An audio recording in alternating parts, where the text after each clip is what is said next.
पे बोलने का। हेलो दोस्तों, आदाब, नमस्कार, सत श्री अकाल, राम राम। केम छो, कैसा है, केमन आछेन आपनारा। मैं हूं आपका दोस्त एक्टर सिंगर शेख गुलाम मुस्तफा और आज मैं आया हूं कॉकरोच जनता पार्टी के जो धरना चल रही है जंतर मंतर दिल्ली में, उसको सपोर्ट करने के लिए इसलिए आया हूं कि आप गलत और सही के बीच में आपको फैसला करना बहुत ज़रूरी है। आप किसके साथ हैं, गलत के साथ या सही के साथ? तो मैंने अपने ज़मीर से, अपनी आत्मा से ये फैसला किया कि मैं सही के साथ। ठीक है, सरकार डरा रही है, बहुत सारे मुद्दे हैं कि सरकार हमें मतलब हो सकता है कि इसके बाद मेरा अकाउंट फ्रीज कर दिया जाए या मेरे ऊपर बहुत सारी चीज़ें मुझे थ्रेट कॉल्स आएँ या धमकियाँ देनी शुरू हो जाए। लेकिन इन सब चीज़ों से हम डर के अगर चुप बैठेंगे तो आने वाले हमारे बच्चों का भविष्य जो है वो ख़त्म हो जाएगा। क्योंकि आज जो ये लोग आप देख रहे हैं, इतनी भीड़ जो देख रहे हैं, ये जो कई बच्चे जो है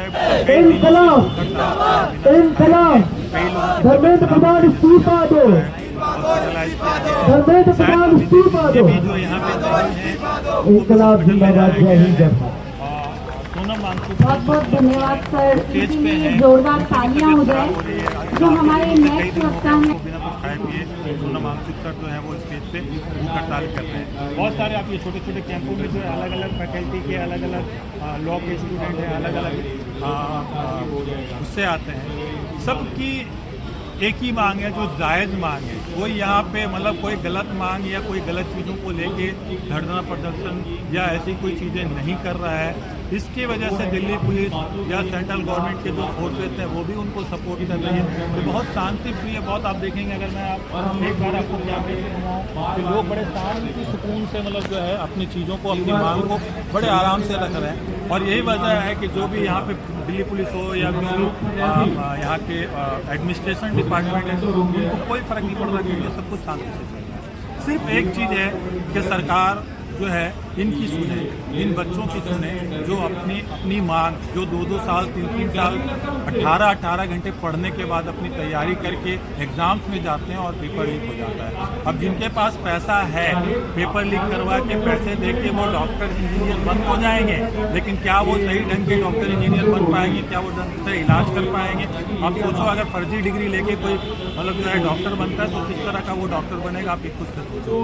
तो मेरा यही निवेदन है, मैं इस वीडियो को बहुत लंबा नहीं करूँगा, यही निवेदन है कि जिस तरह से लोग इस बारिश में भी यहाँ पे मतलब जो है अपने घरों से निकल के आ रहे हैं, आप अपने लिए नहीं अपने बच्चों के भविष्य के लिए आए। क्योंकि अगर इस तरह का चलता रहा, ये नहीं है कि सिर्फ नीट के पेपर लीक हुए, ठीक है, और नीट के पेपर लीक होने के बाद भी किसी की तो अकाउंटेबिलिटी बनती है कि कोई जवाब दे, सरकार की तरफ से कोई जवाब देने आए कि ऐसा क्यों हुआ, आइंदा से ऐसा नहीं होगा। लेकिन कोई जवाब नहीं, कोई सरकार का डेलीगेशन या कोई भी डेलीगेट यहाँ तक नहीं आया इस जवाब देने के लिए कि आगे से ऐसा नहीं होगा या चीज़ें हम सिस्टम को और ठीक करेंगे, एनटीए को ठीक करेंगे या एनटीए को कहेंगे कि चीज़ें मतलब जो है ठीक करें आगे से इस तरह के। उसके बाद भी महाराष्ट्र में पेपर लीक हो गया, अभी जेईटी के पेपर लीक हो गए, एनआईटी के पेपर, मतलब एक के बाद एक पेपर लीक होते जा रहे हैं। तो जो बच्चे पढ़ रहे हैं 2 साल 3 साल रात के दिन 18-18 घंटे पढ़ने के बाद अगर तैयारी कर रहे हैं एग्जाम्स की और एंड टाइम पे अगर पेपर लीक होता है तो उन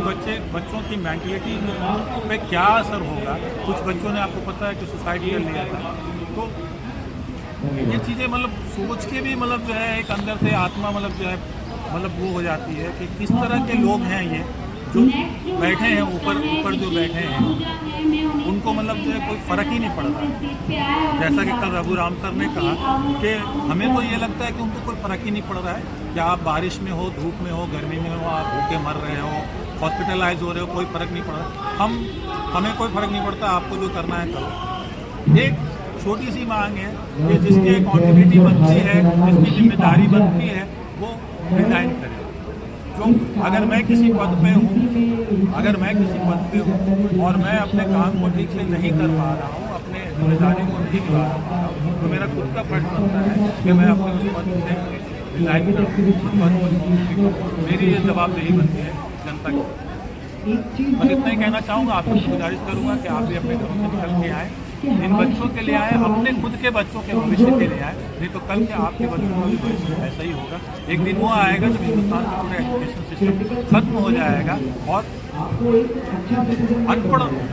मैक्सिमम जो परसेंटेज है वो अनपढ़ लोगों का होगा, क्योंकि बच्चे जानबूझ के नहीं पढ़ना चाहेंगे। वो यही कहेंगे कि पढ़ के कोई फायदा नहीं है, डॉक्टर इंजीनियर बन के कोई फायदा नहीं है, कि पेपर लीक हो जाते हैं। जय हिंद, जय भारत।